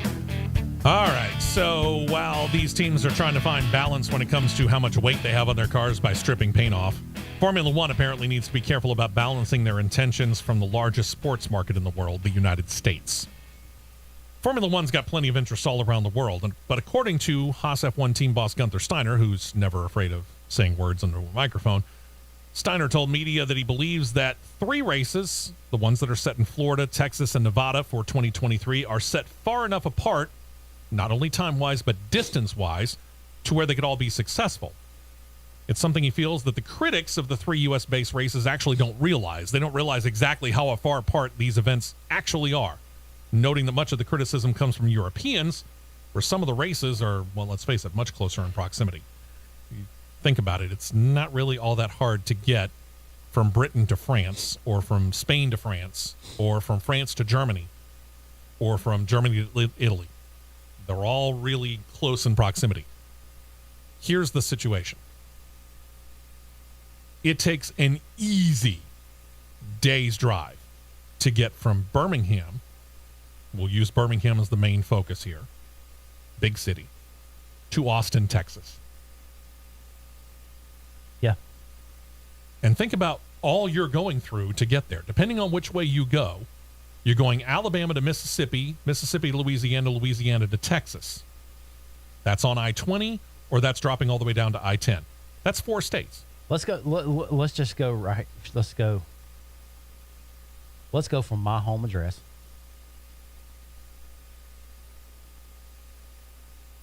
Circuit of the Americas. Here we go. Let's go to Dakota. Okay. Fastest route, 12 hours, 17 minutes. Okay. In that time, you can drive from London, England to Rome, Italy. Think about that. You've driven halfway across the continent of Europe in the time that it takes us to go from Matt's house, Aniston, to Circuit of the Americas in Austin, Texas. That's taking you through, going the route that's taking you is taking you from Interstate 20 all the way through Birmingham, Tuscaloosa, Meridian, Mississippi, Jackson, Mississippi, Monroe, Louisiana, Shreveport, Louisiana, Longview, Texas. It takes you off of I-20 in Tyler, Texas on a shortcut, keeping you to go from the most horrendous city in the world, Dallas, Texas. Takes you down through Airport-wise, specifically. Yeah. Takes you down through Waco, Killeen, down into Round Rock, into Austin, down to Circuit of the Americas. Now, another way to go would be to drop all the way down at some point in time to I-10 and take you over. Yeah. Then, that would take you through Houston. and that's just from the Birmingham area to Austin. Forget Miami to Austin, Texas. Okay? That's an even longer trip. Then you got to go from Austin, Texas, all the way out to Las Vegas. And I'm here to tell you, that's another day's trip, ladies and gentlemen. Hard Rock Stadium, which is basically the Miami International Autodrome, Sure. to Circuit of the Americas. 19 hours and 8 minutes. Can barely do that in a full day. And folks, I don't really want to drive for 19 hours straight. Or I don't know about you. Or you could take a bird from Miami to Austin for as little as 3 hours. Yeah. But again, you can drive from London, England to Rome, Italy in about 12 hours. Traffic notwithstanding. That's the big difference that a lot of Europeans probably don't really understand, truth be told. And that's where Gunther Steiner comes in, and he's talking about that. And Steiner said this. Apparently, Formula One and the FIA have talked about potentially a 4th race in the United States. Yeah, 4 races in the United States. They're talking about returning to Indianapolis Motor Speedway. It's funny you say that because the FIA president was at Indianapolis this week meeting with Roger Penske. Roger Penske, I'm sure, would love it. But Gunther Steiner's not as big of a fan. Steiner said this to media this past week, quote, "I have difficulty seeing Indy. I think there's easier things like Miami. You've got a city which wants Formula One. Austin, now it's used to Formula One. When it started, Bobby Epstein did a fantastic job starting from nowhere to create this out of nothing to start interest in Formula One. Now going to Vegas, a completely different city. Again, Indianapolis, the size of the city, it's a lot smaller than all these venues that we're doing now. Yeah, there is space for it, but I don't know also commercially how interesting it is to do it there. I don't have this data. I think if we do Vegas next year, 3 at the moment, as big a country as the U.S. is, you have to solidify what we have got, not just try to do more. We need to get it better and better as well. And he added that instead of going to Indianapolis, he'd rather see a race added somewhere that they don't currently go, noting the continent of Africa, which means Formula One would then cover 6 of the 7 continents that you could potentially race on. Let's face it, Formula One's not going to Antarctica anytime soon. No. Quote, "I think it would be nice if we go back to Africa. In general, Africa is a continent which has a big population, and us going there would be a nice gesture, I think." I don't disagree with him. I don't either.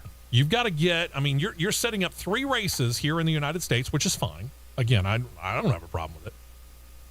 Let those 3 become established. You've let Circuit of the Americas. You've let Austin, Texas establish itself. Gunther Steiner's right. You created a Formula One race out of nothing in what still really is technically NASCAR country. Yeah. And you created a Formula One event that just last year had more people go through the turnstiles than any other race on the Formula One calendar. It's established itself in the decade. Miami has no problem with this. There's a whole lot of Hispanics in the Miami area, and they all love Formula One. Vegas is a travel hotspot. I don't think they're going to have too big of a problem attracting people in Vegas, which is already a hotspot for destination travel. Right. Indianapolis, on the other hand, this isn't the Indy 500. We've already seen what's going on with NASCAR. NASCAR came in, and almost 30 years ago now, 1994, huge splash. And for the next few years, real popular race. And then the interest started to die off. Boom. If it's not IndyCar, Indianapolis, not really all that big on the support. Right. Hate to say it, but it's true. But Gunther Steiner's got a point. There was another track that I thought was really interesting that Muhammad Salim visited this week. Yeah? I wonder where he went. He was at Daytona. Even though Daytona does not have a technical, even though they hold a 24 hours race there, Yeah, they do. they don't have a technical FIA grade. No, they don't. I'm not sure where Daytona would fit on an FIA grade, truth be told. I could. Let me see. Let me see. No, I got a hard problem. I can't see it. I'm sorry, I can't. If you want to create a 4th race, Daytona's not the place to go. I'm sorry, it's not. Not for it. Even though there's been several F1 exhibitions ran on the road course. Yeah, I don't see it either. Gotta be fast. But Gotta be fast. trying to see here. I mean, we mentioned Barber Motorsports Park. There's Road America. There's Watkins Glen, which Formula One has run in the past. Road America, Elkhart Lake in Wisconsin.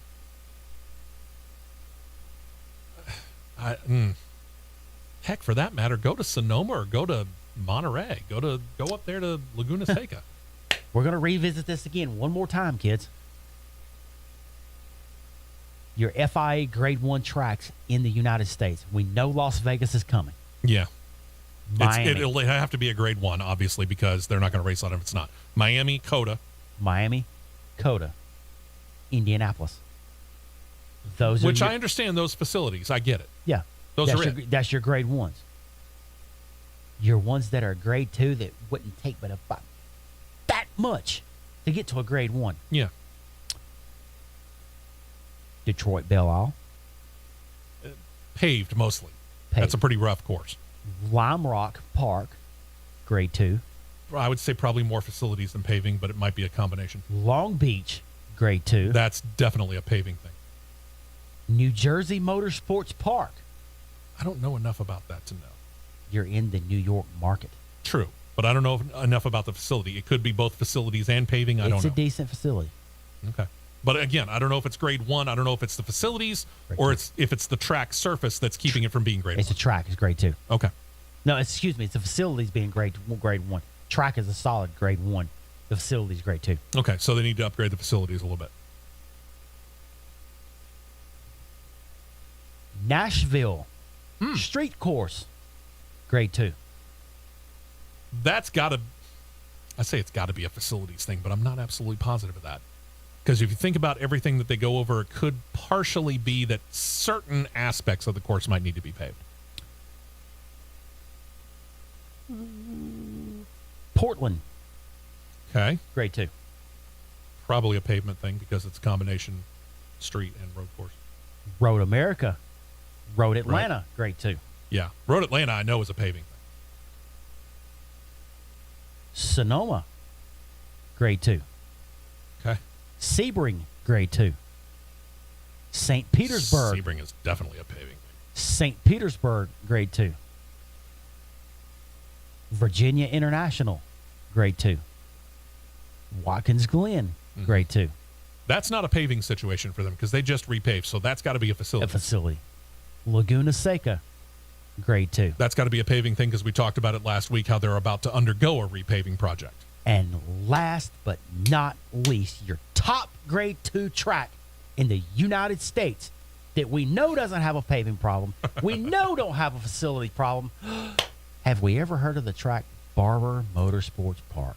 We just talked about how much the distance is between Birmingham and COTA. Birmingham and Miami is not exactly close either. That's a day's drive, easy. Right in the middle, between COTA and Miami. Think about how much Indycar was a non-subject in Alabama before George Barber built that facility. Look what it's become. It's become one of the crown jewels of the IndyCar series. And the people in and around this area, not only in Birmingham, but people travel to Birmingham to come see this facility because many people have equated it to what the Masters golf tournament is to the PGA. The Augusta of the IndyCar. It's the Augusta of IndyCar. You can't tell me that given the opportunity, George Barber couldn't do just that little bit of a tweak that he needs to do to get it up to FIA standards for Grade 1, and number 2, that they wouldn't want to come here to see that facility. And I will revisit this again. A very, very, very, very close friend of mine that's like a brother to me works for said primary construction company that does majority of the grade work for Barber, has explicitly told me there are blueprints and plans that he has his eyes been put on to turn Barber into an F1 track that quick. Love to see it. That quick. On to some other news here as we're running out of time. Volkswagen Group CEO Herbert Diess has confirmed to media that the sub-brands Audi and Porsche are indeed set to become part of F1 beginning with the 2026 season. Exactly how, still up for some debate and some speculation, but following months of executive meetings about this possibility, Diess told the European news agency Reuters, quote, "You just run out of arguments against it." To repeat what is unconfirmed but is speculated, Porsche is expected to join as an engine supplier and an engine supplier only. They're expected to pair up with Red Bull and their sister organization, AlphaTauri.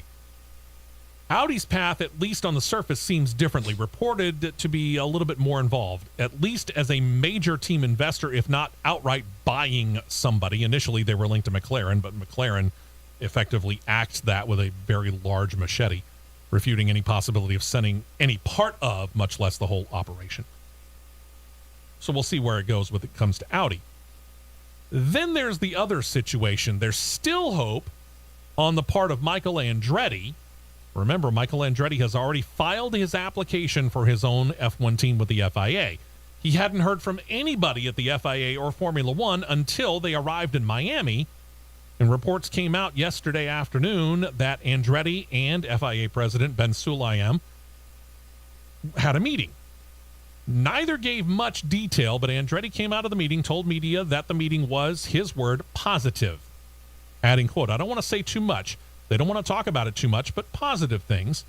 He also said that he didn't think he was going to get an answer about his application for a little while longer. He said this, quote, "Hopefully in August." Remember, that's when Formula One takes their summer break. "We're spending money." Here's where he added on to this, and here's where I think the FIA and Formula One are opening up their eyeballs really, really wide. Andretti admitted, "We're spending money to get this ball rolling because we feel like we're hopefully going to get it. We're taking a risk, but we think it's worth the risk." He has effectively set up the skeleton to have a Formula One operation without even having it confirmed that he is getting it. That's a big risk. It's a big risk. And if I'm the FIA and or Formula One, I'm going, that might be something we need to make sure that we look into a lot harder. Yeah. Instead of just outright refusing it. Yeah. Then there's Netflix. Despite the concerns of a couple of drivers that we talked about after the latest fourth year of the series, Formula One Drive to Survive, came out, talking about how it upped the drama way above what it actually was for 2021. Netflix has renewed the series for 2 more years, so that'll give it at least 6. Each year of the series has seen those watching it grow in number. It marks the 4th season as the most watched to date. No less than 56 countries had it as the number 1 most watched thing on Netflix at some point in time since its release.